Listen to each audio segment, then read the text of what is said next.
तो आज की लाइव सेशन में हम लोग इंपॉर्टेंट एमसीक्यू क्वेश्चंस करने वाले हैं, मींस मल्टीपल चॉइस क्वेश्चंस करने वाले हैं। ठीक है, तो चलिए आइए स्टार्ट करते हैं। अब ये सेशन जो है किस एग्जाम्स के लिए रहने वाला है तो मैं ये भी आपको बता दूं।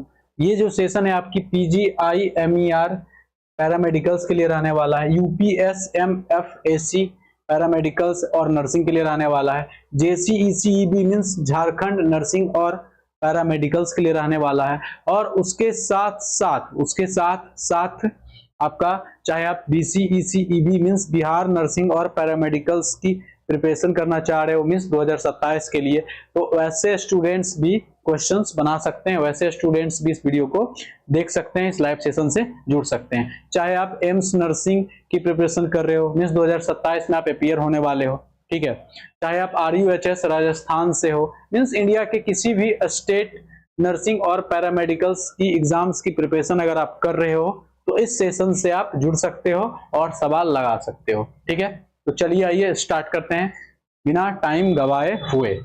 ठीक है, जैसा कि आप लोग थंबनेल देख रहे हैं एकदम खतरनाक वाला नर्सिंग एंड पैरामेडिकल्स, ये मैं हूं, देखो अच्छा लग रहा हूं ना, अच्छा ही हूं। चलो अब नेक्स्ट, तो हम लोग स्टार्ट करते हैं सवाल। तो सवाल भैया क्या है, सवाल मेरा भैया यहाँ पे दे रखा है। सवाल में क्या है भाई, तो देखिए सवाल में क्या दे रखा है। सबसे पहले मैं देख लेता हूं कौन सा पेन अच्छे से चलेगा। नहीं, ये तो ग्रीन चल रहा है, मैं थोड़ा सा पेन का कलर चेंज कर देता हूं। चेंज हो जा बे, क्यों नहीं चेंज हो रहा?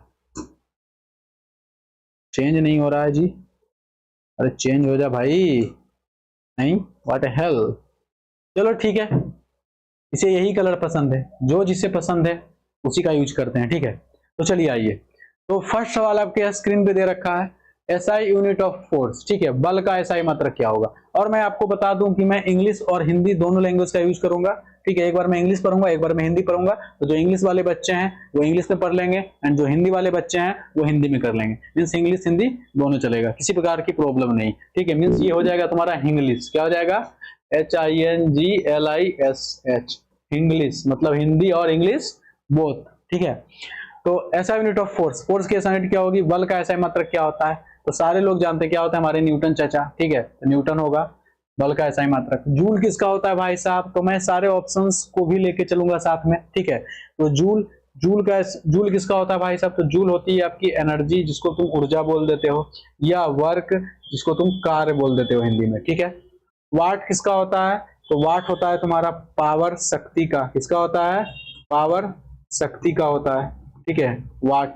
एंड पास्कल्स किसका होता है, तो पास्कल्स तुम्हारा होता है प्रेशर का, किसका होता है, प्रेशर का, जिसको तुम हिंदी में बोल देते हो दाब। क्लियर है, चलिए तो नेक्स्ट सवाल पे चलते हैं। नेक्स्ट सवाल आपके स्क्रीन पे आ चुकी है, which instrument is use to measure electric current, कौन सी इंस्ट्रूमेंट इलेक्ट्रिक करंट को मेजर करने के लिए यूज की जाती है। ठीक है, विद्युत धारा मापने के लिए किस यंत्र का उपयोग किया जाता है, तो बताइए भाई साहब कौन सा होगा, क्या वोल्ट मीटर होगा, नहीं, वोल्ट मीटर का यूज हम लोग किस लिए करते हैं, वोल्टेज मापने के लिए करते हैं। किसके लिए करते हैं, वोल्टेज मतलब विद्युत विभवांतर मापने के लिए करते हैं।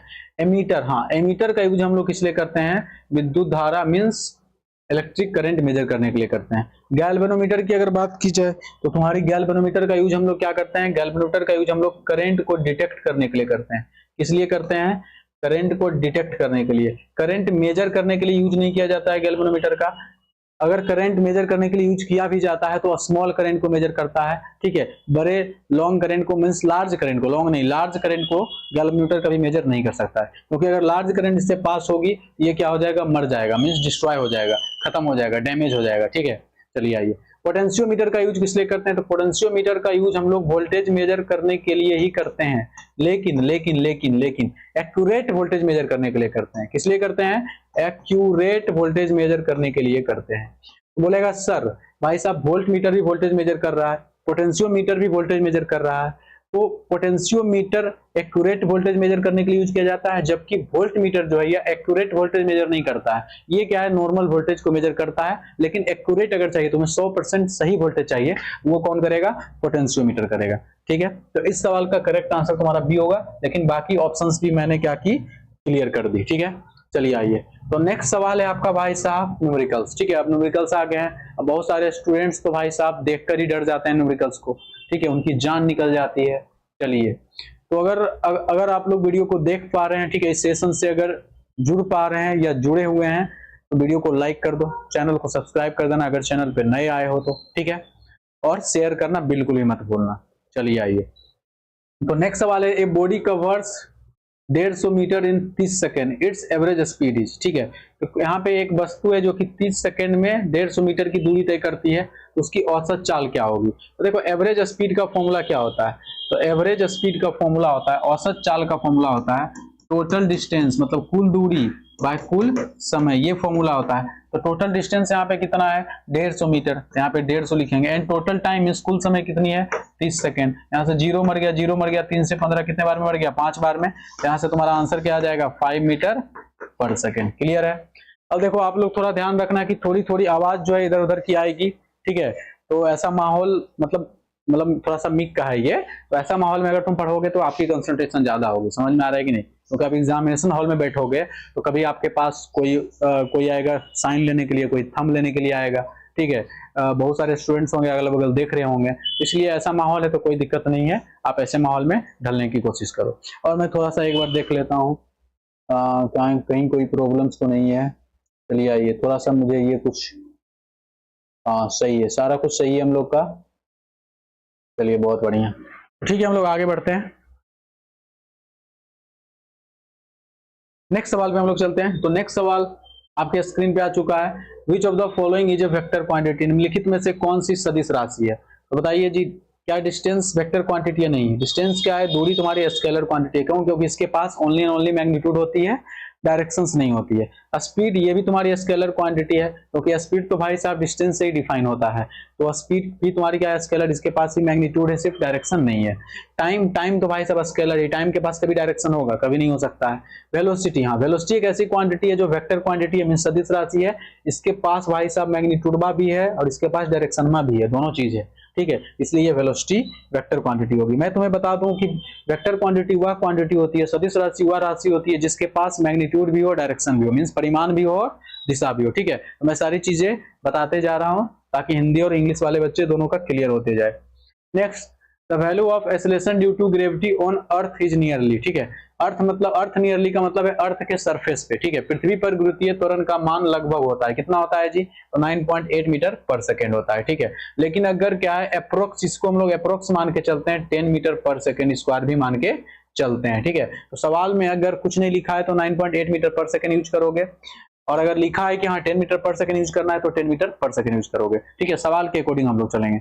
चलिए आइए नेक्स्ट सवाल, work done is zero when the angle between force and displacement is, ठीक है, तो वर्क तुम्हारी जीरो होगी कब, जब डिस्प्लेसमेंट और फोर्स के बीच क्या एंगल होगी। तो तुमसे सवाल पूछा जा रहा है कि डिस्प्लेसमेंट और फोर्स के बीच क्या एंगल होगी जिससे तुम्हारी वर्क जीरो हो जाए, ठीक है। कार्य शून्य होता है जब बल और विस्थापन के बीच का कोण होता है, कितना होता है, तो 90 होता है। हम लोग जानते हैं कि फोर्स और डिस्प्लेसमेंट के बीच एंगल जब कितनी हो जाए 90 डिग्री हो जाए तो वर्क क्या हो जाती है, जीरो हो जाए। Option number D is correct answer, ठीक है।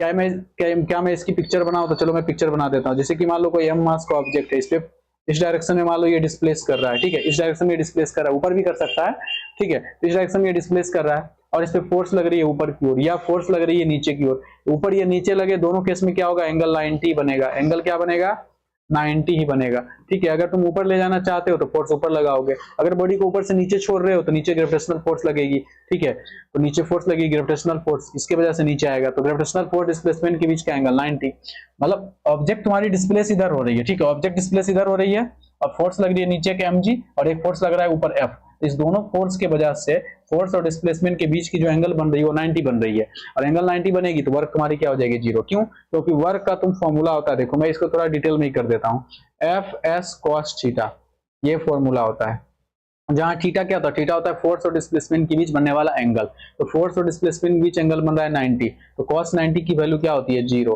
तो वर्क तुम्हारी क्या आ जाएगी, जीरो। तो option number D is correct answer. Clear है। चलिए आइए next, the SI unit of power, power की एसआई यूनिट क्या होती है बताइए जी। तो पावर की एसआई यूनिट मींस शक्ति का एसआई मात्रक, तो शक्ति का एसआई मात्रक क्या होता है भाई साहब, वाट होता है, अभी जस्ट मैंने आपको बताया था, ठीक है। जूल का आप जानते हो, न्यूटन का जानते हो, वोल्ट जानते हो, फर्स्ट क्वेश्चन में मैंने बताया, ठीक है। आगे बढ़ते हैं, a force of 20 Newton acts on A body of mass 4 kg, the acceleration produce is. ठीक है, तो 20 न्यूटन का बल भाई साहब क्या हो रहा है, 4 kg द्रव्यमान वाली वस्तु पर लगाया जाता है, तो उत्पन्न त्वरण उसके द्वारा कितनी त्वरण उत्पन्न होगी, मींस एक्सेलरेशन प्रोड्यूस होगी। समझ में आ रहा है कि नहीं? तो कैसे निकालेंगे, तो हम लोग जानते हैं एक्सेलरेशन का फॉर्मूला क्या होता है, फोर्स बाय मास। बोलेगा ये कहां से आ गया, भाई साहब तुम जानते हो फोर्स का formula according to Newton second law, F बराबर मास इंटू एक्सेलरेशन होता है, ये फॉर्मूला होता है। तो A बराबर क्या हो जाएगा, F बाय m। समझ में आ रहा है कि नहीं? यहाँ पे F दे रखा है 20 न्यूटन, यहाँ रख देते हैं। मास दे रखा है यहाँ पे कितना 4 kg, यहाँ पे रख देते हैं। 4 से 20 मर जाएगा कितने बार में, 5 बार में, तो 5 मीटर पर सेकेंड स्क्वायर तुम्हारा क्या हो जाएगा, एक्सेलरेशन त्वरण। ऑप्शन नंबर सी मीन्स चांद के पार। चलो चलो आओ, तो चांद के पार तब तो जाओगे जब तुम्हें फिजिक्स आएगा, तो पहले फिजिक्स सीख लो उसके बाद चलेंगे। Next, which mirror is commonly used as a rear view mirror in vehicles. ठीक है, तो वाहनों में रियर व्यू मिरर के रूप में किस दर्पण का उपयोग किया जाता है। ठीक है, तो हमारे वाहनों में मीन्स हमारे व्हीकल्स में, हमारे गाड़ियों में, ठीक है, जो रियर व्यू होती है उसमें कौन सी मिरर यूज करते हैं। ठीक है, मतलब वैसी मिरर जिसका यूज हम लोग किस लिए करते हैं, जिसका यूज हम लोग हमारे गाड़ी के पीछे जो गाड़ियां आ रही होती है उसको देखने के लिए करते हैं कि कौन सी गाड़ी आ रही है नहीं आ रही है, उसके अकॉर्डिंग हम लोग टर्न लेते हैं या अपनी गाड़ी को रोकते हैं। तो कौन सी मिरर का यूज करते हैं भाई साहब, तो हम लोग यूज करते हैं कॉन्वेक्स मिरर। कौन सा मिरर, उत्तल दर्पण। ठीक है, उत्तल दर्पण कॉन्वेक्स मिरर वह मिरर होती है जो क्या करती है, बड़े बड़े ऑब्जेक्ट की जो इमेज है वह छोटा छोटा बना के दिखाता है, जिससे क्या होता है पीछे जितनी भी गाड़ियां आ रही होती है, ठीक है, सारी गाड़ी दिख रही होती है, पीछे जो रोड होती है वो सारी रोड पूरी क्लियर रोड दिख रही होती है, क्या क्या चीजें उस पर आ रही है नहीं आ रही है। ठीक है, जिससे हम लोग अपनी गाड़ी अच्छे से चला पाते हैं। चलो आओ आगे बढ़ते हैं, तुम लोग कमेंट वगैरह करते जाना भाई साहब, नहीं तो मुझे लगेगा कि तुम लोग मर गए हो, अभी तुम लोग जिंदा रहना है। ठीक है, मरना नहीं है। आगे बढ़ते हैं। नेक्स्ट सवाल है भाई साहब, the resistance of a conductor is 10 ओम। ठीक है, तो किसी कंडक्टर की रेसिस्टेंस दे रखी है कितनी, 10 ओम दे रखी है। If A current of 2 ampere flows through it, अगर उस कंडक्टर के थ्रू 2 एम्पियर की करंट पास कर रही है, the potential difference across it, उसके अक्रॉस पोटेंशियल डिफरेंस क्या होगी। मैं हिंदी में भी पढ़ देता हूँ। किसी चालक का प्रतिरोध 10 ओम है और यदि उसमें 2 एम्पियर धारा प्रवाहित होती है, ठीक है, प्रवाहित कर देते हैं, उस सिरों के बीच विभवांतर होगी, तो तुम्हें विभवांतर पूछा जा रहा है, जिस पोटेंशियल डिफरेंस पूछा जा रहा है। तो हम लोग जानते हैं according to Ohm's law V बराबर क्या होता है, I इंटू R होता है, ये फॉर्मूला होता है। यहाँ पे करंट दे रखा है, रेसिस्टेंस दे रखा है। करंट कितना दे रखा है 2 एम्पियर, रेसिस्टेंस कितना दे रखा है 10, यहाँ से पोटेंशियल कितना आ जाएगा 20 वोल्ट। ऑप्शन नंबर कौन सा हो जाएगा, ऑप्शन नंबर सी। फिर से चांद के पार ही चलना है, तो चांद के पार जाने के लिए रॉकेट का भी तो जरूरत है। पहले न्यूटन थर्ड लॉ पढ़ना पड़ेगा, हमें मोमेंटम कंजर्वेशन प्रिंसिपल पढ़ना पड़ेगा, तब तो रॉकेट हम लोग चला सकते हैं, क्योंकि इसी प्रिंसिपल पे वर्क करता है रॉकेट। नेक्स्ट सवाल है, the dimensional formula of work. ठीक है, कार्य का बीमीय सूत्र बनाना है। तो देखो वर्क और एनर्जी दोनों का जो डायमेंशनल फॉर्मूला होता है सेम होता है, वो होता है ml/t-2, ml²t-2, sorry ml²t-2। Option number b is correct answer. ठीक है, बड़े बहादुर हो आप, हालांकि सवाल तो हम सोल्व करें, बहादुर हम हैं। नेक्स्ट सवाल है आपके स्क्रीन पे, a body starts from rest and accelerates uniformly, ठीक है, eight 2 metre per second for 5 second. यहाँ पे क्या है भाई साहब, एक बॉडी है जो रेस्ट से स्टार्ट कर रही है, तो ठीक है, ये बॉडी हमने ले लिया, ये तुम्हारा बॉडी है, ठीक है, जो कि रेस्ट से स्टार्ट कर रहा है। इनिशियल स्पीड इसकी 0 है, शुरुआती वेग इसकी 0 है, ठीक है। यूनिफॉर्मली एट ए 2 metre per second, 2 metre per second square के एक्सेलरेशन से क्या हो रहा है, मूव कर रहा है, उतनी त्वरण से क्या हो रही है, मूव कर रही है। ठीक है, कितने सेकंड के लिए मूव कर रही है, 5 सेकंड के लिए। तो भाई साहब तुम्हारे बॉडी पे एक्सेलरेशन जो लग रहा है वो लग रहा है 2 मीटर पर सेकेंड स्क्वायर। कितने टाइम के लिए लगा भाई साहब एक्सेलरेशन, 5 सेकंड के लिए। तो जब भाई साहब हम लोग जानते हैं किसी बॉडी पे जब एक्सेलरेशन लगती है, त्वरण लगती है, तो एक्सेलरेशन त्वरण का काम क्या होता है, वेलोसिटी को चेंज करना है। वेलोसिटी को इंक्रीज या डिक्रीज नहीं करता है, वेलोसिटी को चेंज करता है, वेग में परिवर्तन लाता है। ठीक है, तो वेग में परिवर्तन होगा, पहले 0 था, अब क्या है, इसकी वेग क्या हो जाएगी, चेंज होके क्या हो गई भाई साहब। अच्छा, पूछा जा रहा है फाइनल वेलोसिटी, तो मान लेते हैं फाइनल वेलोसिटी v है, इस v की वैल्यू पूछी जा रही है, तो कैसे निकालेंगे। देखो यहाँ पे a दे रखा है, इनिशियल स्पीड 0 दे रखी है, टाइम दे रखी है, और तुमसे v पूछा जा रहा है, कैसे निकालेंगे, सोचो, दिमाग लगाओ थोड़ा सा। तुम भाई साहब, हमें पता है तुम बहुत ही ज्यादा न्यूमेरिकल सेक्शन से डरते हो, तो डरने की बात नहीं भाई साहब। जब तुम मेरे चैनल पे आ गए हो, मीन्स स्पेशली यहाँ पे फिजिक्स पढ़ाया जा रहा है अभी, और मैं तुम्हें बता देता हूँ कि तुम्हारी फिजिक्स में इतनी स्ट्रॉन्ग कर दूंगा ना, इतनी स्ट्रॉन्ग कर दूंगा, फिर तुम्हें फिजिक्स से डरने की जरूरत नहीं है। ठीक है, चलिए आइए, तो देखिए ध्यान से समझिएगा भाई साहब। तो यहाँ पे क्या होगा, हमें v निकालना है, तो यहाँ पे एक इक्वेशन ऑफ मोशन हम लोग यूज करेंगे, मोशन इन स्ट्रेट लाइन। ठीक है, मोशन इन स्ट्रेट लाइन, सीधी रेखा में गति आपने पढ़ा होगा, ठीक है, सीधी रेखा में गमन आपने पढ़ा होगा, उस चैप्टर में हम लोग इक्वेशन ऑफ मोशन पढ़े हैं। ठीक है, मींस मोशन, गति की इक्वेशन पढ़े हैं, समीकरण पढ़े हैं। टोटल वहां पे आपने 4 इक्वेशंस पढ़ा होगा, हालांकि 3 ही बोलते हैं लेकिन 4 होता है। ठीक है, तो फर्स्ट इक्वेशन ऑफ मोशन आपने पढ़ा होगा, v बराबर u plus a into T, ये पढ़ा है हमने, ठीक है। तो u भी हमें निकालना, u क्या होता है इनिशियल स्पीड, यहाँ पे इनिशियल स्पीड क्या है, वेलोसिटी 0 है। a की वैल्यू क्या दे रखी है 2 और टाइम की वैल्यू दे रखी है 5। यहाँ से v बराबर क्या निकल के आ जाएगा भाई साहब 10 मीटर पर सेकेंड। तो इस सवाल का करेक्ट आंसर हो जाएगा ऑप्शन नंबर सी। ओ मेरी चांदनी, ओ मेरी चांदनी। चलिए नेक्स्ट है भाई साहब, which law explain, which law explains, मैं थोड़ा पेन चेंज करता हूँ, मजा नहीं आ रहा यार, ऐसे मजा नहीं आ रहा। अब पेन नहीं, पेन चेंज क्यों नहीं हो रहा है बे, अरे हो जा भाई, जान लेकर रहेगा क्या रे कचरा। अब देखो चेंज हो जाएगा, नहीं अभी भी चेंज नहीं हो रहा है, आखिर हुआ क्या इसको, अभी चेंज नहीं हो रहा है, अब तो चेंज हो जाए, हाँ चेंज हो गया, बहुत बढ़िया। नहीं नहीं ये पेन नहीं लेना है मुझे, थोड़ा पेन और चेंज करना है। तो मेरी चांदनी, फिर से वही पेन, ये वाला कलर कैसा है, ये कलर भी ठीक ठाक है लेकिन दिखता नहीं है, तो मुझे लगता है लास्ट मुझे लेना पड़ेगा, कौन सा कलर लेना पड़ेगा जी, कौन सा कलर लूं मैं, ये कलर ले लेता हूं। ए भाई सही तो और गंदा है, हट, गुलाबी कलर, गुलाबी सरारा, हाँ ये सही है, थोड़ा ग्रीन ग्रीन ज्यादा लग रहा है, थोड़ा ग्रीन ग्रीन ज्यादा लग रहा है, ये सही है, एकदम पूरा क्लियर दिख रहा है, एकदम क्रिस्टल क्लियर, ठीक है। तो चलिए भाई साहब आप लोग हैं ना भाई साहब, हाँ ठीक है बहुत बढ़िया। चलिए आइए तो आगे बढ़ते हैं हम लोग।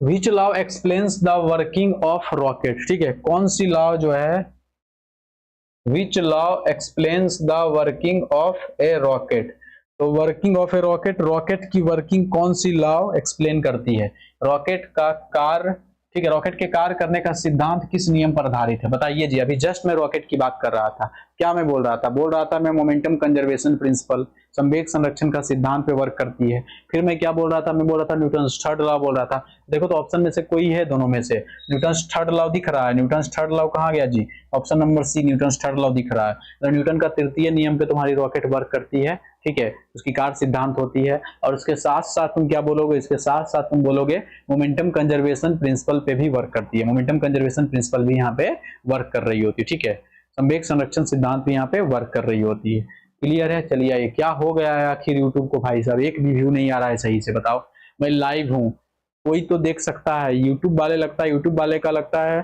हमसे कुछ पर्सनली दुश्मनी है। बताओ इतना अच्छा लेक्चर चल रहा है, इतनी अच्छी अच्छी सवालें मैं करवा रहा हूँ, एमसीक्यू करवा रहा हूँ, लेकिन बताओ क्या ही होगा इस हमारे दुनिया का। चलो आओ नेक्स्ट सवाल है, क्या है भाई साहब, नेक्स्ट सवाल है आपके स्क्रीन पे भाई साहब, प्यारा सा सवाल है, ठीक है। नेक्स्ट सवाल आपके स्क्रीन पे, the kinetic energy of a body of mass 2 kg moving with a speed of 6 meter per second is, 2 kg द्रव्यमान की वस्तु 6 मीटर पर सेकेंड से चल रही है, ठीक है, उसकी गतिज ऊर्जा होगी। तो यहाँ पे क्या है, काइनेटिक एनर्जी आपसे पूछा जा रहा है। तो काइनेटिक एनर्जी का फॉर्मूला हम लोग सोचेंगे, किसके फॉर्म में सोचेंगे, तो जो जो सवाल में दे रखा है, सवाल में दे रखा है मास 2 kg एंड क्या दे रखा है, स्पीड आपकी 6 मीटर पर सेकेंड। तो स्पीड और मास मींस चाल और द्रव्यमान के टर्म में, ठीक है, फॉर्म में हम लोग काइनेटिक एनर्जी गतिज ऊर्जा का फॉर्मूला सोचेंगे, क्या होता है, हाफ एम वी स्क्वायर। बोलेगा sir P square by 2m भी होता है, half P square by 2m momentum के फॉर्म में होता है, संवेग के रूप में, तो वो यहाँ पे नहीं दे रखा है, ठीक है। तो चलिए आइए, जो दे रखा है उसके अकॉर्डिंग फॉर्मूला में सोचना होता है फिजिक्स के न्यूमेरिकल्स में, तभी तुमसे न्यूमेरिकल्स बनेंगे। तो हाफ एम वी का स्क्वायर, हाफ एम की वैल्यू कितनी दे रखी है 2, वी का स्क्वायर मतलब 6 का स्क्वायर, तो 6 का स्क्वायर कर देते हैं, यहाँ से 2 को मार देगा, बहुत ही खतरनाक दुश्मन है भाई दोनों एक दूसरे का। 6 का स्क्वायर होगा 36 जूलबा आंसर हो जी, तो काइनेटिक एनर्जी बा का, तो काइनेटिक एनर्जी बा का 36 जूलबा आंसर हो जी, तो ऑप्शन नंबर सी बा हो जी, तो मतलब चांदनी हो, चांदनी हो, चांदनी, चांदनी कहाँ गई, मार के फोड़ देगी चांदनी अगर आएगी तो, उसका ज्यादा नाम मत लो। चलो आओ, तुम चांदनी को जानते नहीं हो, बहुत खतरनाक है चांदनी। चलिए नेक्स्ट सवाल भाई साहब, नेक्स्ट सवाल आपके स्क्रीन पे आ गया है, the escape velocity from the earth surface is approximately, ठीक है, अर्थ के सरफेस से एस्केप वेलोसिटी कितनी होती है, लगभग पृथ्वी की सतह से पलायन वेग लगभग है, कितनी होती है भाई साहब, 11.2 किलोमीटर पर सेकेंड होती है, ठीक है।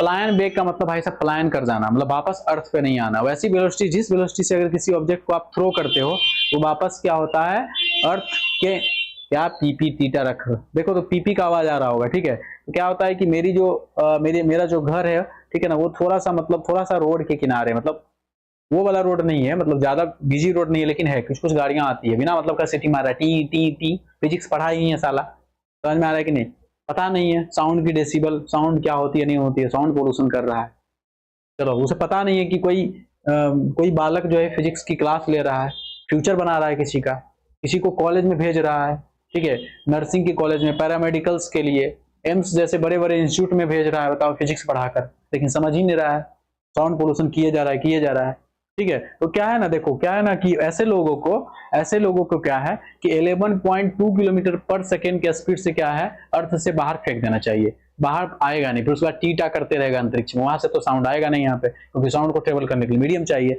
क्योंकि साउंड लॉन्गिट्यूडिनल वेव है, ठीक है, अनुदैर्ध्य तरंग है। समझ में आ रहा है कि नहीं? सारी चीजें मैं बताते जाऊंगा, रिलेट करो फिजिक्स को अपने लाइफ से, समझ में आ रहा है कि नहीं? चलिए आइए, जैसे मैं उस खचरा पे रिलेट कर दिया, खचरा ये आ गया, सिटी बजा रहा है, बताओ।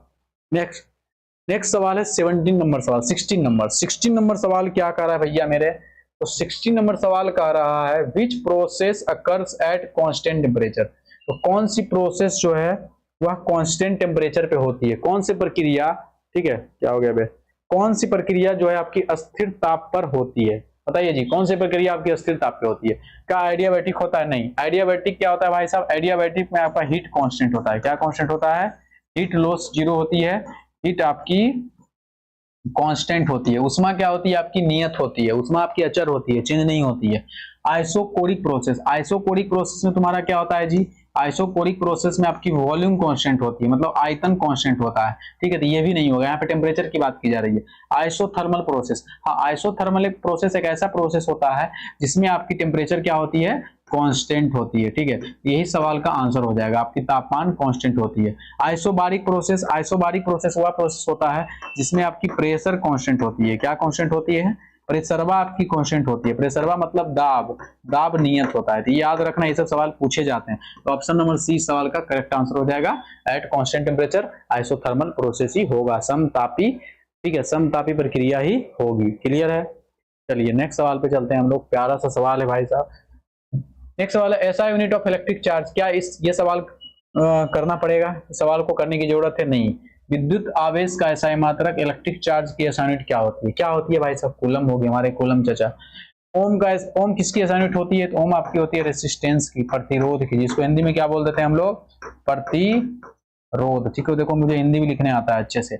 एम्पियर किसकी होती है भाई साहब? एम्पियर आपकी होती है करंट की, जिसको हिंदी में तुम बोल देते हो धारा। क्या बोल देते हो? धारा तेल नहीं है, जिस तेल का तुम यूज करते हो खाने के लिए, वो धारा नहीं, ठीक है। ये धारा अगर तुमसे पास करेगी तो तुमको हिला देगा, ऐसे से करेगा, ऐसे से करोगे, डांस करना शुरू करोगे, ठीक है। और वो धारा नहीं है।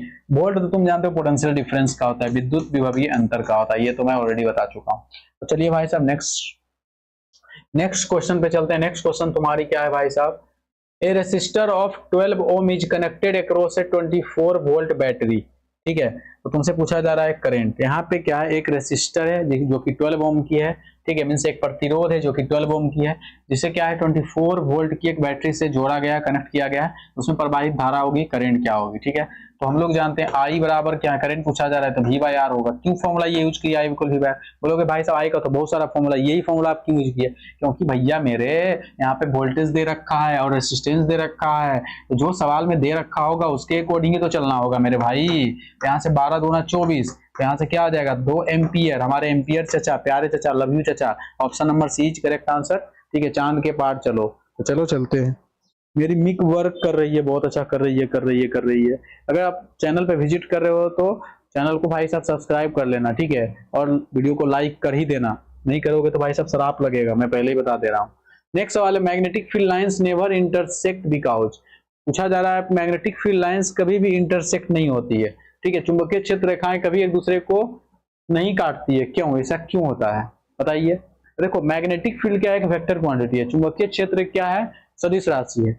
और एक से अधिक चुंबकीय क्षेत्र मींस एक से अधिक मैग्नेटिक फील्ड लाइंस, एक से अधिक चुंबकीय क्षेत्र रेखा, ठीक है, एक पॉइंट पे नहीं हो सकती। क्यों? क्योंकि सारा मिलके क्या बना देगा? एक मैग्नेटिक फील्ड लाइंस बना देगा, एक मैग्नेटिक फील्ड का डायरेक्शन होगा, ठीक है। जैसे कि देखो ये तुम्हारा आया एक मैग्नेटिक फील्ड लाइंस, ये दूसरा मैग्नेटिक फील्ड लाइंस है, ठीक है। इसको हमने मान लिए B1, इसका हमने मान लिए B2। ये मैग्नेटिक फील्ड जो होती है वेक्टर क्वांटिटी होती है, चुंबकीय क्षेत्र क्या होती है? तुम्हारी सदिश राशि होती है। तो दोनों मिलके क्या बना देगा? एक मैग्नेटिक फील्ड बना देगा। तो फाइनली इधर हो जाएगी नेट मैग्नेटिक फील्ड हो जाएगी, ठीक है। तो इसलिए क्या है, किसी एक पॉइंट पे एक से अधिक मैग्नेटिक फील्ड लाइंस, एक से अधिक चुंबकीय क्षेत्र रेखा कट नहीं करती है। तो ऑप्शन नंबर कौन सा होना चाहिए भैया मेरे? तो ऑप्शन नंबर क्या है, एक बिंदु पर चुंबकीय क्षेत्र की दो दिशाएं नहीं हो सकती, हाँ नहीं हो सकती, ऑप्शन नंबर बी।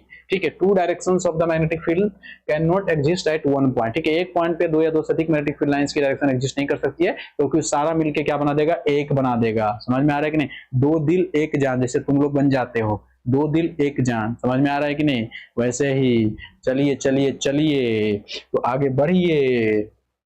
नेक्स्ट सवाल है आपके स्क्रीन पे मेरे भाई, a focal length of convex lens is 20 cm if the object is placed at 40 cm from the lens। ठीक है, the image will be formed। Image कहाँ फॉर्म होगी, तो देखो सवाल में बोला गया है the focal length of a convex lens। यहाँ पे convex lens है, मींस उत्तल लेंस है। ठीक है, उत्तल लेंस की फोकस दूरी 20 सेंटीमीटर दे रखी है, फोकल लेंथ कितनी दे रखी है, 20 सेंटीमीटर। और उत्तल लेंस की जो फोकस होती है वह पॉजिटिव होती है, क्या होती है, फोकस जो होती है वह पॉजिटिव होती है, क्या होती है, पॉजिटिव होती है। If the object is placed at 40 centimetre, if the object is placed at 40 centimetre, और ऑब्जेक्ट को जो है 40 सेंटीमीटर पर रखा गया, मतलब ऑब्जेक्ट यहाँ पे हो जाएगी -40 सेंटीमीटर। क्लियर है। उसके बाद the image will be formed, image कहाँ फॉर्म होगी बताइए जी, इमेज कहाँ फॉर्म, मतलब v की वैल्यू पूछी जा रही है। यहाँ पे हम लोग लेंस फॉर्मूला यूज करते हैं। लेंस फॉर्मूला क्या होता है, 1/v minus 1/u equal to 1/f, या v equal to f by u plus u minus f भी तुम यूज कर सकते हो। चलो ये यूज करते हैं, 1/v बराबर 1/u को उधर भेजेंगे, 1/f प्लस 1/u।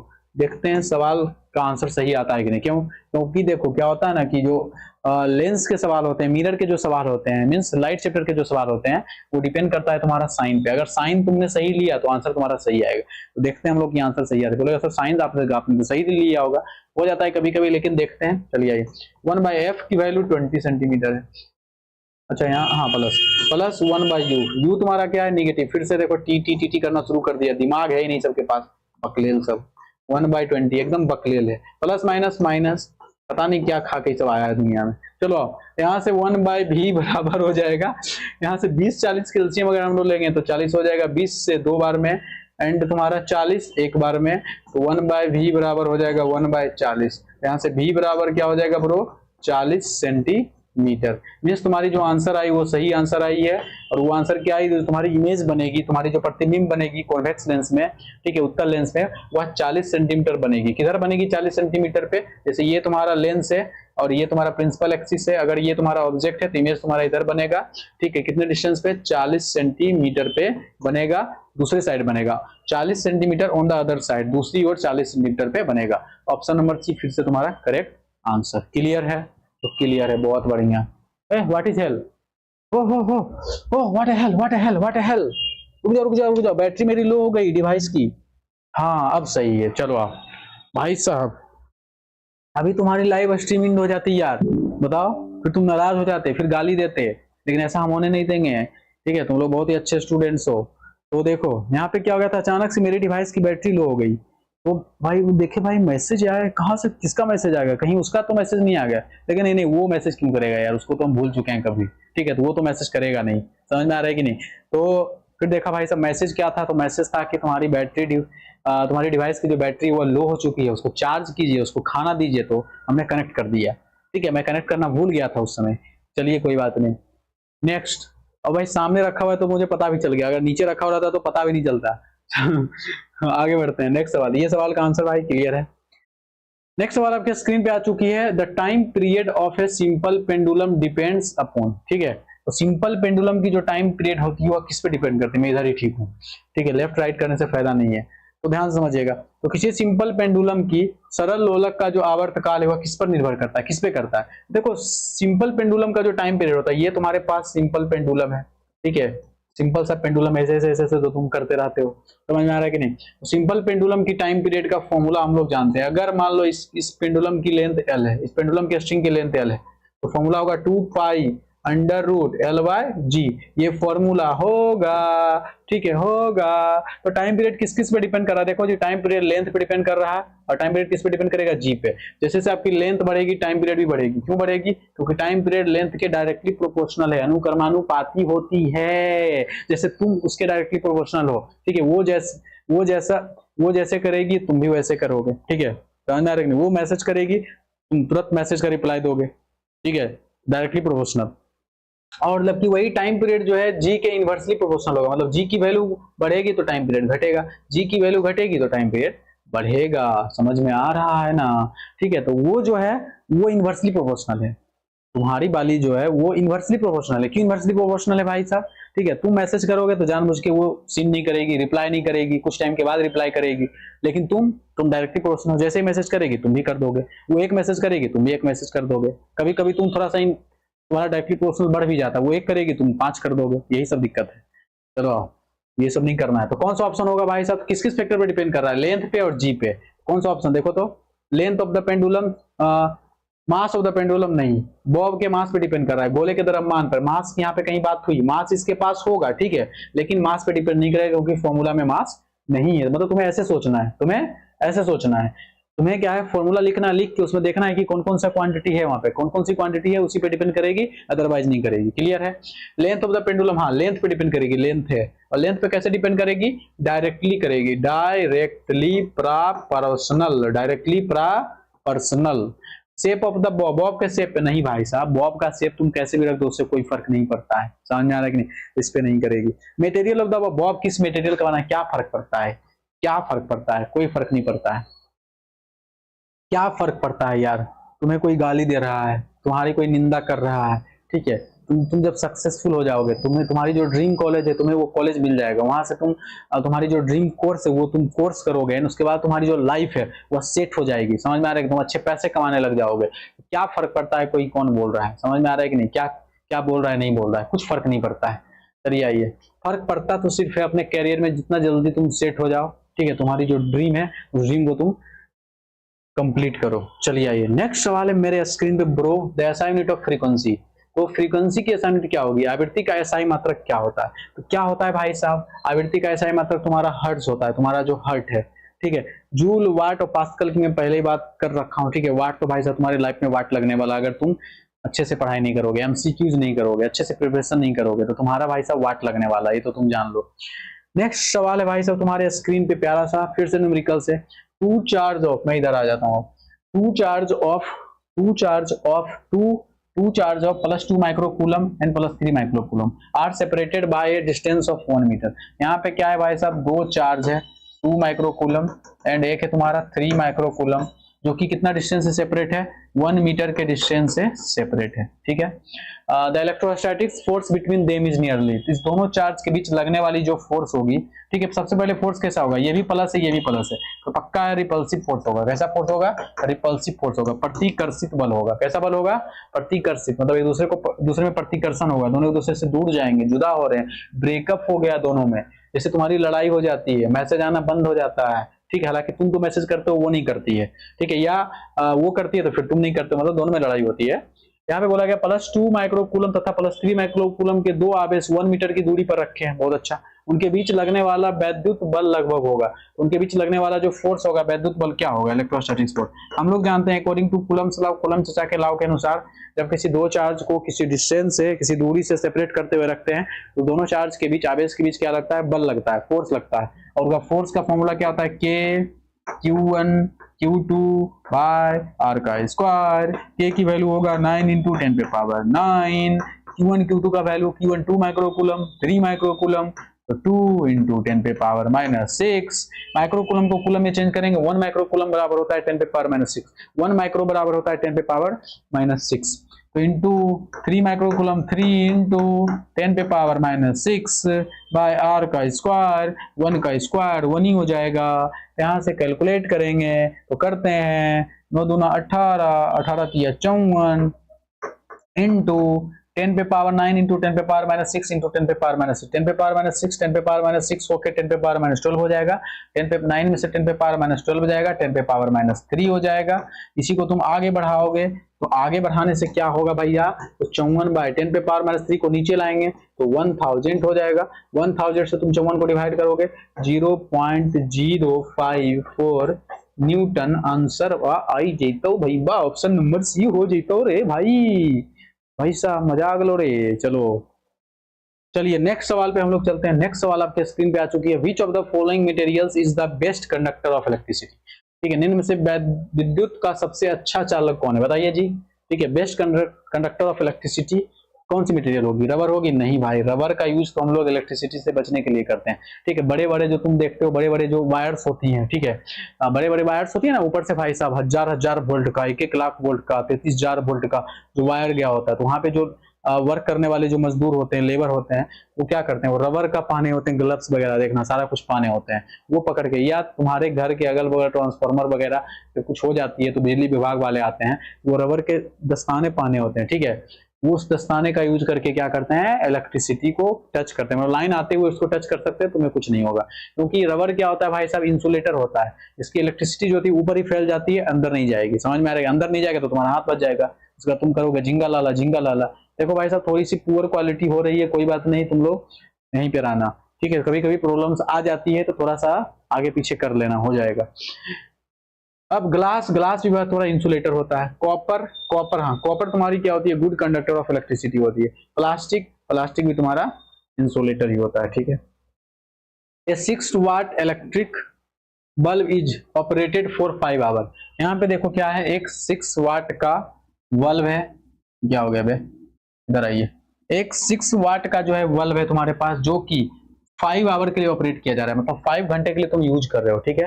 जैसे तुम अपने, तुम्हारे घर में बल्ब है ना, कि बल्ब नहीं, इतना गरीब हो कि बल्ब नहीं है, बताओ, अगर नहीं है तो बोलना, बल्ब हम भिजवा देंगे, लेकिन कब, तो ये पूरा सेशन तुम कंप्लीट कर लोगे, कमेंट कर दोगे, उसके बाद मैं तो अपने घर का एड्रेस दे देना किस स्टेट के हो, मैं एक बल्ब सेंड करवा दूंगा, ठीक है। उस बल्ब का यूज करके तुम पढ़ाई करना। चलो इतना तो होगा तुम्हारे पास, नहीं होगा तो कोई बात नहीं, हम सेंड करवा देंगे। एक 60 वाट इलेक्ट्रिक बल्ब को जो होता है 5 आवर के लिए क्या करा यूज किया जा रहा है, द इलेक्ट्रिकल एनर्जी कंज्यूम, उसके द्वारा कितनी इलेक्ट्रिकल एनर्जी कंज्यूम की जाएगी। एक 60 वाट का एक बल्ब 5 घंटे तक जलता है, ठीक है। उपयोग की गई विद्युत ऊर्जा, उसकी इलेक्ट्रिकल एनर्जी, विद्युत ऊर्जा क्या होगी। तो देखो, एनर्जी निकालने का फॉर्मूला होता है पावर इंटू टाइम। क्या फॉर्मूला होता है, power into time. Electrical energy जब भी तुम्हें निकालना है तो टोटल पावर लिखोगे और टोटल टाइम, कितने टाइम के लिए हुआ यूज किया जा रहा है, ठीक है, टोटल टाइम लिखोगे। और ध्यान रखना, पावर हमेशा किलो वाट में रखोगे और टाइम हमेशा आवर में रखोगे। तो टाइम तो तुम्हारा आवर में है, लेकिन पावर तुम्हारा किलो वाट में नहीं है, पावर वाट में है। तो सबसे पहले हम लोग क्या करेंगे यहाँ पे, तो फर्स्ट ऑफ ऑल हम लोग क्या करेंगे, अबे क्या हो गया, रुक जाओ सेलेक्ट। तो सबसे पहले हम, नहीं क्या हो रहा है बे, अच्छा रुक जाओ, व्हाट द हेल। अच्छा चलो कोई दिक्कत नहीं, आइए। तो सबसे पहले हम लोग क्या करेंगे, पावर को क्या करेंगे, पावर तुम्हारा वाट में, तो किलो वाट में चेंज करेंगे। जब भी तुम इलेक्ट्रिकल एनर्जी कंज्यूम निकालते हो, ठीक है, विद्युत ऊर्जा जब भी तुम निकालते हो, ठीक है, उपभोग की गई विद्युत ऊर्जा तब भी तुम निकालते हो इलेक्ट्रिसिटी का, तो तुम्हारा जो पावर है वो किलोवाट में होना चाहिए, टाइम आवर में होना चाहिए। अगर नहीं है तो उसको कन्वर्ट करके यहाँ पे रखोगे, तभी तुम्हारा आंसर किलोवाट में, क्योंकि आंसर किलोवाट आवर में ही आनी चाहिए, ठीक है। जो एनर्जी हम लोग कैलकुलेट करते हैं इलेक्ट्रिकल एनर्जी, वह किलोवाट आवर में ही कैलकुलेट करते हैं। तुम्हारे घरों में जो बिजली की बिल आती हो वह किलोवाट आवर में ही कैलकुलेट किया जाता है। समझ में आ रहा है कि नहीं, ये चीजें ध्यान रखना, सीखना है यहाँ से। तो चलिए भैया मेरे, तो यहाँ से हम लोग कहते हैं पावर को सबसे पहले क्या करते हैं, कन्वर्ट करते हैं। तो तुम जानते हो 60 वाट है पावर यहाँ से, तो वाट को किलो वाट में चेंज करेंगे, तो छोटा से बड़ा कर रहे हैं, 1000 से डिवाइड कर देंगे, क्योंकि 1 किलो वाट बराबर 1000 वाट होता है।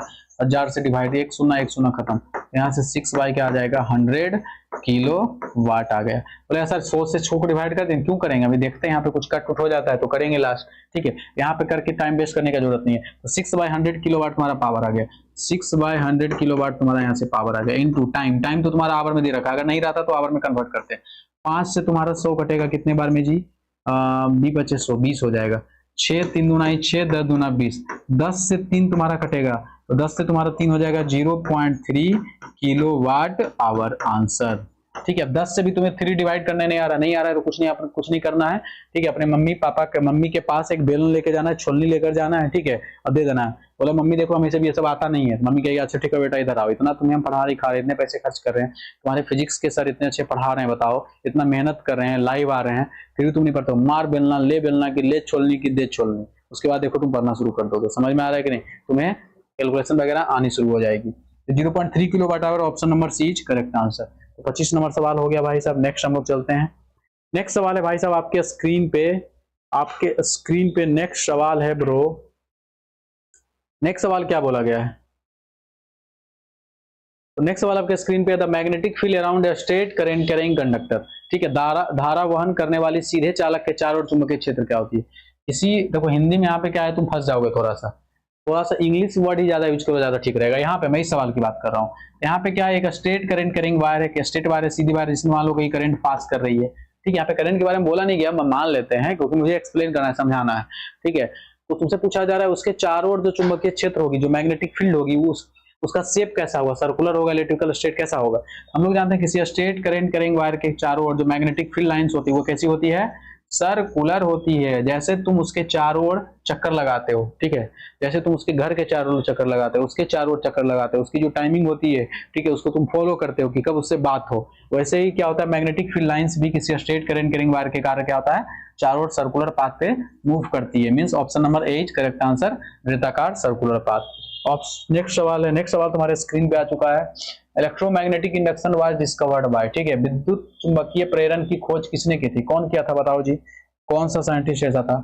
ये फराड साहब किए थे। कौन किए थे, फैराडे साहब। फैराडे साहब जो होता है इलेक्ट्रोमैग्नेटिक इंडक्शन, विद्युत चुंबकीय प्रेरण का डिस्कवर किया, जिसमें उन्होंने दो लॉ दिया, first law of electromagnetic induction, second law of electromagnetic induction. First law में उन्होंने फॉर्मूला बताया था, सॉरी फर्स्ट लॉ में उन्होंने बताया था ईएमआई होता क्या है, और सेकंड लॉ में उन्होंने बताया था उसके फॉर्मूले बताए थे। ठीक है, ईएमएफ का फॉर्मूला क्या होता है, करंट धारा का फॉर्मूला क्या होता है, means induce EMF induce current की मैं बात कर रहा हूं। चलिए आइए नेक्स्ट सवाल पे चलते हैं। नेक्स्ट सवाल है आपके स्क्रीन पे, which is used by dentist. ठीक है, तो डेंटिस्ट के द्वारा क्या यूज किया जाता है, दंत चिकित्सक किस दर्पण, अच्छा दर्पण की बात की जा रही है, विच mirror is used by dentist. ठीक है, तो दंत चिकित्सक किस दर्पण का उपयोग करते हैं, बताओ जी किसका करते हैं, प्लेन मिरर का करते हैं। प्लेन मिरर का क्यों करेगा दंत चिकित्सक, प्लेन मिरर का यूज हम लोग अपने चेहरा देखने के लिए करते हैं। ठीक है, लड़कियां लोग सजने संवरने के लिए करती है, एकदम सुंदर दिखने के लिए करती है। हालांकि लड़के लोग ज्यादा यूज करते हैं, लड़के लोग ऐसे ही स्मार्ट हैं, जन्मजात है, ठीक है, जन्म से ही स्मार्ट है। ठीक है, लड़के लोग को कुछ करने का जरूरत नहीं है, बस कपड़ा पहनना, बाहर निकल जाना है, बाल भी हाथ से ऐसे कर लेंगे, स्मार्ट लुक दिखना शुरू हो जाएगा। लेकिन गर्ल्स लोग को भाई साहब निकलने के लिए पहले में मिरर देखना होता है, समतल दर्पण देखना होता है, प्लेन मिरर देखना होता है, एक बार नहीं बहुत बार देखना होता है। ठीक है, चलिए आइए, मतलब कि जितना पैसा वो मिरर खरीदने में लगाती है, ठीक है, उतना क्या करती है वो एक दिन में ही वसूल लेती है। बॉयज लोग का तो कुछ बॉयज लोग है, जैसे एक मेरा फ्रेंड है, ठीक है, तो मेरा जो फ्रेंड है वो क्या है, एक बार नहीं कम से कम दिन भर में 10 बार अपना चेहरा देखता है। समझ में आ रहा है कि नहीं, कि भाई हम स्मार्ट लग रहे हैं कि नहीं, सुंदर हैं कि नहीं, कोई पसंद करेगी कि नहीं महिला मित्र। चलो आप, तो भाई साहब देखो, डेंटिस्ट जो होती है, डेंटिस्ट जो होता है, दंत चिकित्सक जो होता है, उसके द्वारा दर्पण का उपयोग हम लोग, कौन सी दर्पण का उपयोग किया जाता है, कोनिके मिरर का उपयोग किया जाता है। कौन सा, अवतल दर्पण का। क्यों किया जाता है, क्योंकि देखो डेंटिस्ट क्या है, तुम्हारा सरा गला जो दांत है उसको देखेगा। तुमने बहुत सारे चॉकलेट, फ्री के चॉकलेट खाए हो, ठीक है, कभी बर्थडे है तो कभी ये है तो कभी वो है तो कभी वहां गए तो कभी यहाँ गए, बहुत सारे लोग से तुमने चॉकलेट ली, ठीक है, और चॉकलेट खाए तो तुम्हारा दांत खराब हो गया। अब दांत भाई साहब जब खराब हो गया तो दांत दिखवाने के लिए जाओगे डॉक्टर के पास, ठीक है, हालांकि डेंटिस्ट डॉक्टर जो होते हैं जनरली ये सब उतना देखते उगते हैं नहीं, ठीक है, तो वो जो है कोनिके मिरर का अवतल दर्पण का यूज करते हैं। क्यों करते हैं, क्योंकि क्या होता है ना कि वो कोनिके मिरर का प्रॉपर्टी होता है कि किसी चीज को बड़ा करके दिखाता है, ठीक है, बड़ा करके दिखाएगा, लार्ज करके, इनलार्ज करके दिखाएगा। तो तुम्हारे दांत को बड़ा करके दिखाएगा, उसके अंदर जो भी प्रॉब्लम्स होगी, कीड़ा वगैरह जो भी एनीथिंग, मतलब ठीक है, वो सारी चीजें तो पता चल जाएगा डॉक्टर को, और वो आइडेंटिफाई कर पाएगा कि प्रॉब्लम्स क्या है। ठीक है, चलो प्रॉब्लम तो यहाँ पे चॉकलेट, जो चॉकलेट दे रहा है उसकी प्रॉब्लम है। इतना चॉकलेट क्यों देते हो तुम लोग जी, क्या जरूरी है इतना चॉकलेट देने का, इतना चॉकलेट मत दिया करो, खुद खा लो। लेकिन नहीं, तुम समझते नहीं हो। The energy of a photon is directly proportional to its, ठीक है, किसी फोटोन की जो एनर्जी होती है, फोटोन की जो ऊर्जा होती है वो किसके समानुपाती होती है। देखो फोटोन की जो एनर्जी का फॉर्मूला होता है वो होता है एच म्यू, क्या होता है, एच म्यू होता है, या म्यू बराबर सी बाई लेमडा होता है, मतलब फ्रीक्वेंसी बराबर सी बाई लेमडा होता है, तो एच सी बाई लेमडा भी होता है, जहाँ लेमडा वेवलेंथ होता है, तरंग दैर्घ्य, और ये क्या होती है, म्यू मींस फ्रीक्वेंसी होती है। इसको तुम एफ से भी लिख सकते हो, किसे लिख सकते हो, एफ से भी, स्मॉल एफ से। तो एनर्जी अगर देखा जाए तो किसके डायरेक्टली है, डायरेक्टली है फ्रीक्वेंसी के, और इनवर्सली किसके है, वेवलेंथ के। ठीक है, तो क्या बोला जा रहा है, डायरेक्टली, समानुपाती पूछा जा रहा है, डायरेक्टली, तो डायरेक्टली किसके है, फ्रीक्वेंसी के। तो ऑप्शन नंबर कौन सा मैच करेगा, option number b is correct answer. Wavelength के डायरेक्टली नहीं, इनवर्सली है। हाँ, अगर 1 बाय वेवलेंथ बोलता तब ऑप्शन नंबर ए हो जाता, तब क्या हो जाता, ऑप्शन नंबर ए, लेकिन अभी ऑप्शन नंबर ए होगा नहीं। नेक्स्ट सवाल पे चलते हैं, आसान सवाल था। नेक्स्ट एंड लास्ट सवाल है तुम्हारा, ठीक है, ये आपकी लास्ट सवाल है, ये क्या है आपकी लास्ट सवाल है। Which semiconductor device is mainly used as a rectifier, ठीक है, ये तुम्हारी लास्ट सवाल है इस लाइव सेशन की। ठीक है, तुम लोग यहाँ से छुट्टी हो जाएगी, आराम से तुम लोग एंजॉय करना। Which semiconductor device is mainly used as a rectifier, ठीक है। कौन सी सेमीकंडक्टर डिवाइस होता है वो रेक्टिफायर के लिए यूज किया जाता है। कौन सा अर्धचालक उपकरण मुख्य रूप से रेक्टिफायर के रूप में उपयोग किया जाता है। देखो रेक्टिफायर का काम क्या होता है, रेक्टिफायर का काम होता है एसी करंट को डीसी में कन्वर्ट करना, एसी करंट को किस में कन्वर्ट करना, डीसी में कन्वर्ट करना, ठीक है। तो कौन सा होगा भाई साहब, अच्छा पूछा जा रहा है कौन सी which semiconductor device is mainly used as rectifier. अच्छा कौन सा डिवाइस यूज किया जाता है रेक्टिफायर के तौर पे, तो कौन सा होगा जी, ये हो जाएगा पीएन जंक्शन डायोड। कौन सा डायोड, देखो रेक्टिफायर पढ़े हो ना जी, half wave rectifier, full wave rectifier, उसमें हम लोग पीएन जंक्शन डायोड यूज करते हैं, ठीक है। पीएन जंक्शन डायोड यूज करते हैं, ठीक है, पीएन जंक्शन संधि यूज करते हैं, डायोड डायोड डायोड डायोड, ठीक है। ये option number c is correct answer. तो ठीक है, तो आज की क्लास हम लोग की यहीं पे स्टॉप होती है। समझ में आ रहा है कि नहीं, आज की लाइव सेशन हम लोग यहीं पे स्टॉप होती है। तो आई होप ये लाइव सेशन बहुत ही अच्छा गया होगा, ठीक है। आप लोग को चीजें समझ में आई होगी, क्यों नहीं समझ में आएगा भाई साहब, जब मैं अपना 100% दे रहा हूँ फिजिक्स को समझाने के लिए, ठीक है, तो क्यों नहीं समझ में आएगी। समझ में आ रहा है कि नहीं, तो ऐसे ही अगर आप कंटिन्यूटी बनाकर रखोगे फिजिक्स में तो डेफिनेटली आपको फिजिक्स समझ में आएगी और फिजिक्स से प्यार हो जाएगा, और वो प्यार मैं करवाऊंगा। समझ में आ रहा है कि नहीं, वो प्यार मैं करवाऊंगा, यहाँ पे कोई अट्रैक्शन की जरूरत नहीं है, मैं तुम्हें फिजिक्स फील करवा दूंगा, ठीक है। तुम एक बार पढ़ के तो देखो, अच्छे से करके तो देखो। और मैं तुम्हें बता रहा हूँ, अगर इस चैनल पे आप नए आओ तो चैनल को सब्सक्राइब कर देना, वीडियो को लाइक कर देना, और कमेंट सेक्शन में कमेंट जरूर करना आप किस स्टेट से बिलोंग करते हो, किस एग्जाम की प्रिपरेशन कर रहे हो, ताकि मुझे चल पाए किस टाइप का कंटेंट में लेकर आऊं आप लोग प्यारे लोगों के लिए, ठीक है। अब देखो, अब भाई मजा आ रहा है, ठीक है। अभी अगर तुम लोगों से बातें होती तो और मजा आता, लेकिन कुछ लोग आए और चले गए, ठीक है, कोई बात नहीं, धीरे धीरे होगा। अभी न्यू चैनल है भाई साहब, इग्नोर कर लो, कितना इग्नोर करोगे। एक टाइम आएगा उसके बाद तुम पढ़ोगे कि हाँ भाई फिजिक्स तो मुझे यही समझ में आता है, फिजिक्स तो इसी यही सर से मुझे समझ में आता है, यही सर मुझे फिजिक्स से प्यार करवाया है, ठीक है। तुम्हें प्यार कर, तुम उसे भूल जाओगे भाई, मुझसे जब तुम फिजिक्स पढ़ोगे ना तो तुम उसे भूल जाओगे, ठीक है, उसे तुम याद ही नहीं करोगे, ठीक है। ये अंदर तुम्हारे अंदर वो क्वालिटी में ला दूंगा, ठीक है ना, तो ये है। तो ठीक है, तो आज की क्लास हम लोग यहीं पे स्टॉप करते हैं। और मैं आपको बता दूं, अगर आप एम्स बीएससी नर्सिंग पैरामेडिकल्स 2027 की प्रिपरेशन कर रहे हो, ठीक है, 20 उसके बाद बीसीईसीबी बिहार नर्सिंग एंड पैरामेडिकल्स की प्रिपरेशन कर रहे हो, यूपी सीनेट यूपी की नर्सिंग एंड पैरामेडिकल्स की कर रहे हो, झारखंड की आपकी हो गई, राजस्थान की हो गई, PGIMER, PGIMS means Chandigarh, Rohtak, ये सारे एग्जाम्स की प्रिपरेशन करो। मींस इंडिया के किसी भी स्टेट की नर्सिंग और पैरामेडिकल्स की एग्जाम की प्रिपरेशन कर रहे हो या करना चाहते हो कि हमें कोई गवर्नमेंट कॉलेज मिल जाए, इंडिया के अच्छे इंस्टीट्यूट में हमारी एडमिशन हो जाए, गवर्नमेंट इंस्टीट्यूट में एडमिशन हो जाए, कॉलेज में एडमिशन हो जाए, जहां से मैं अपनी बीएससी नर्सिंग की कोर्सेज कर पाऊँ, पैरामेडिकल्स की कोर्सेज कर पाऊँ, या अगर आप नीट की प्रिपरेशन करना चाहते हो तो ये नीट का भी प्लेटफॉर्म है भाई। समझ में आ रहा है कि नहीं, धीरे धीरे मैं कंटेंट लेते आऊंगा जैसे जैसे आप लोग इस चैनल से जुड़ोगे। अब ये चैनल नया है, ठीक है, तो धीरे धीरे क्या है, इस चैनल पे थोड़ी सी ट्रैफिक आएगी तो तुम लोग खुद ब खुद जो होता है डिमांड करना शुरू कर दोगे। क्लियर है, तो चलिए, तो थैंक यू आप लोग के लिए भाई साहब, थैंक यू, टेक केयर, अपना टेक करना, उसका मत करना। तुम लोग क्या करते हो, अपना टेक केयर ना करके उसका करने लग जाते हो ज्यादा, यही प्रॉब्लम है, इसलिए तुम्हें वो इग्नोर करता है, ठीक है, ये करती है। Take care and bye bye and see you in next live class. चलिए बहुत बढ़िया, थैंक यू। तो लाइव स्ट्रीम को इन करते हैं।